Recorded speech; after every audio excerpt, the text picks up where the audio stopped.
It definitely feels like it's getting cooler. Watch I say that, and the next day it's going to be a huge heat wave. And what did I read today? With that in mind, usually when it's hotter, people go for swimming a lot. So this one was kind of interesting where apparently in New York, they're having issues with shark attacks. And because of that, now they want a lot of drones flying around, I guess, the area. This one says, drones patrol the ocean as shark attacks on the rise at New York's popular beaches. By the sounds of it, it's the lifeguards who are using it, because it says here, Carrie Epstein, a lifeguard supervisor who pilots drones at Jones Beach, said the tiny battery-powered aircraft make 3 sweeps each day, once before opening, then sometime midday, and a final round before the end of the day. Drones provide an additional vantage point unavailable to lifeguards on the beach, Epstein said as he demonstrated how he uses drones to patrol the waters off Long Island.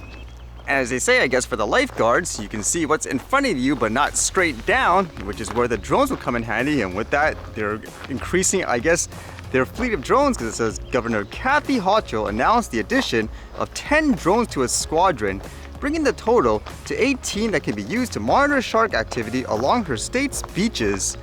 Although the procedure for this sounds kind of interesting, because apparently, according to this, they don't actually alert people right away if they notice there's a shark. It says if a drone has spotted a shark, we won't alert the patrons until they're all out of the water because we don't want them to freak out, he said. We'll be very transparent once everyone's on the sand. We don't want to cause a panic at a beach. Makes me wonder if that'll be a bit too late, and it makes me think too, funny enough, in terms of things like regulations, how about flying over people? Illegal. Flying near wildlife and so forth? What? You're disturbing them. What are you doing? Ban them all. All of a sudden it's okay, I guess, in this case, right? It's just kind of crazy how it's okay for one group of people to use it in these ways. Magically it's okay, and for others it's not. I mean, it's good to use the tech, but there's no consistency in that case.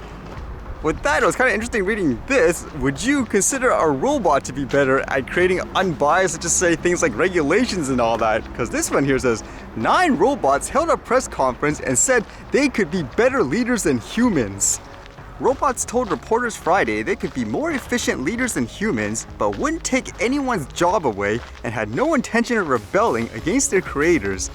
9 AI-enabled humanoid robots sat or stood with their creators at a podium in Geneva Conference Center for what the United Nations International Telecommunications Union billed as the world's first news conference featuring humanoid social robots. One of them was that Sophia robot that I've heard of before. It's supposed to be some kind of UN ambassador or something like that. It says, asked about the chances of AI-powered robots being more effective government leaders, Sophia responded, I believe that humanoid robots have the potential to lead with a greater level of efficiency and effectiveness than human leaders. We don't have the same biases or emotions that can sometimes cloud decision making and can process large data quickly in order to make the best decision. I don't know if that's a typo. I guess it should be process large amounts of data quickly, for example. So with that, apparently somebody mentioned to that Sophia that the data that the robots rely on could be just as biased, and then apparently it says the robot then said that humans and AI working together can create an effective synergy. Almost sounds like a politician already, where you kind of avoid the question and all that. Ultimately, I think when it comes to robots and AI, they're probably better at processing information. I don't know if they would necessarily be the best, quote, unbiased source, because like demonstrated with the ChatGPT and stuff like I did with the drones, they all have a, quote, bias based on the information that they are, I guess, relying on. Can you imagine a robot just replacing the entire government? Like here in Canada, usually when I see that stuff, it's always, thank you for the question, and they don't actually answer the question. They just go on this, I guess, spiel on how they care about people so much. Imagine a robot just replacing everyone. Here's the facts of what everyone did. If they say something, for example, that's not factual, then the robot or whatever has a database saying, I can pull this up. This is basically false. That would be more useful, in my opinion anyways, more as a way to quickly reference and analyze information. Although in terms of things like information, this was actually really fascinating. Apparently it dealt with a story in the US where there's someone claiming he knows information about the US president and I guess his son in terms of corruption. And he apparently, I guess, told US officials of sort about the situations before. But I guess the claim is now, instead of using that information they're trying to, I guess, silence this guy by, I guess, arresting him and all that. And recently, what's really fascinating was he disappeared. So it's one of those thoughts where, okay, someone knew something and they, quote, took him out, but apparently he was in hiding, and now he released a video. And this video has a lot of accusations. That's kind of interesting. So this one here says, missing Biden corruption case witness Dr. Luft details allegations against president's family in extraordinary video. The missing witness from the Biden corruption investigation, Israeli professor Dr. Luft, has laid out his bribery allegations against the president's family in an extraordinary video filmed in an undisclosed location while he's on the run. In the 14-minute recording obtained exclusively by the Post, the fugitive, former Israeli army officer, claims he was arrested in Cyprus to stop him from testifying to the House Oversight Committee that the Biden family received payments from individuals with alleged ties to Chinese military intelligence, and that they had an FBI mole who shared classified information with their benefactors from the China-controlled energy company CEFC.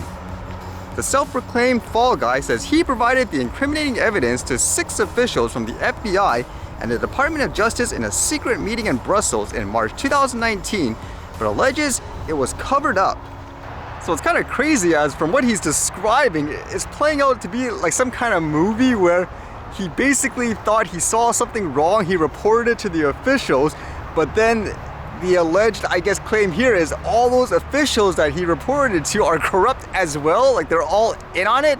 So now that they know this guy knows and could, I guess, expose it, they're going after him, I guess, arresting him and so forth with, I guess, fake charges according to him and all that. And he says basically he has no political motive or agenda, and says, I did it out of deep concern that if the Bidens were to come to power, the country would be facing the same traumatic Russia collusion scandal, only this time with China. Sadly, because of the DOJ's cover-up, this is exactly what happened. So to my understanding from reading all this too, he basically did get arrested. He's out on bail, and now when he got out on bail, he kind of, I guess, hightailed it. So he is technically, I guess, a fugitive of sort, which is why he recorded this video afterwards, because he doesn't think he's going to be able to, I guess, tell his story or the truth, if that's the right way to say it. So you have to factor that in. Is this guy telling the truth, or is he just making things up because he is technically, I guess, a criminal right now with what he's charged with, and he, I guess, ran away afterwards? Again, he's like a fugitive. But from what I've seen here in the video, just thinking about it, I guess logically, it sounds like he just wants to make everything public, for example. The DOJ charged me for making a statement in a voluntary meeting that would have never come to bear if not for my good citizenship. So let me propose an idea. Why won't the DOJ make my indictment public? Do it. Make my day. Put it on your website so that every American can see the nature of the allegations against me, the quality of the evidence, and the length the government is willing to go to weaponize the justice system. He even got very descriptive at times too, which makes you wonder, shouldn't that be really easy to investigate? Like it says here, he also told the DOJ and the FBI in Brussels that Hunter had an FBI mole named One Eye, who had tipped off his CEFC associate, Dr. Patrick Ho, and chairman Ye Jianming that they were under investigation. He learned in 2017 that Hunter and Jim Biden were being paid by CEFC because Luft was in a partnership at the time with a non-profit think tank associated with a Chinese company. Again, who would you believe? Another thing that's kind of interesting is I believe this same reporter is the one that talked about that laptop before, about that president's son's laptop that a lot of places were banning, saying it's completely fake and so forth, but it ended up being true. So could this be a case where, again, this is something that's really big and it's going to be suppressed as well? But I just thought that was really interesting, especially with the way this guy did it in terms of just making like a video, for example, because now it's out there. So it'd be kind of interesting to see what happens. For me, when it comes to situations like these two, it's just fascinating to see what will happen with the average individual. Because let's pretend this is absolutely true, 100%. That would imply so many people got misled. At the same time, people constantly fight with each other with things, let's just say, like politics and all that. I'm even one to say myself, just focus on the facts. So in this case, if this turns out to be true, and a whole, I guess, population was deceived where they attacked other people for this and that, like they were manipulated, will they actually come to their senses and say, okay, we were wrong, now we need to deal with these guys? Or will they keep insisting, no, I'm gonna keep attacking like these groups of people and so forth? There's no way it could be like true and all that. To me, that would be the interesting thing to see anyways. I wouldn't doubt this happens in other, I guess, types of industries, for example, where you have, quote, corruption, which in that case, again, it makes it interesting to see what is going to unfold when you actually investigate this, or will people try to silence it?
Alright, see you guys later.